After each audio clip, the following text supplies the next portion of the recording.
পেয়েছি খাজানা। ভাই এখন তো মজা করব। হ্যাঁ দাঁড়াও, তোমরা ওই পুকুর থেকে বাইক আর খাজানা কিভাবে পেলে? আমাদের এই জিনিসগুলো জলপড়া দিয়েছে যে ওই পুকুরে থাকে, আমাদেরও চাই। যাও ওই জলপড়ার কাছ থেকে চেয়ে নাও। চল ভাই।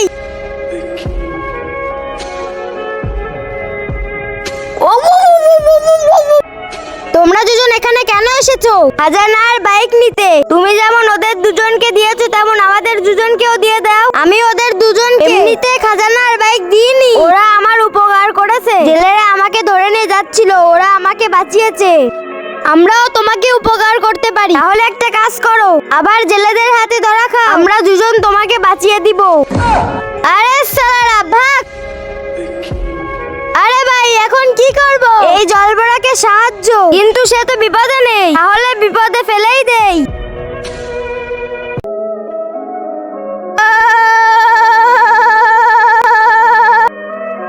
জলপড়া, আমি যদি পুকুর থেকে কারেন্টের তারটা বের না করতাম তাহলে তুমি মারা যেতে। আমি তোমাকে বাঁচিয়েছি, এখন আমার খাজানা দাও। ঠিক আছে জলপড়া, তাহলে আমাকেও একটা বাইক দিয়ে দাও। তোকে কেন দিব? তুই তো আমার জীবন বাঁচাসনি।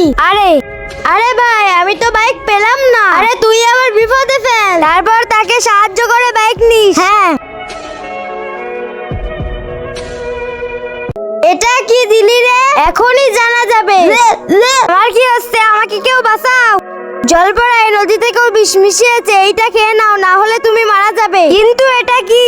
এইটা গোবর, এইটা তোমাকে পান করতে হবে, তারপর তোমার বমি হবে, বমির সাথে শরীরের সব বিষ বের হয়ে যাবে, তখন তুমি বেঁচে যাবে। এখন আমি মরে গেলেও এই গোবর পান করব না। আরে সালা, তোর জন্য জলপড়া মরে গেল। আরে আমি তো ওর জন্য গোবর নিয়ে এসেছিলাম। কেউ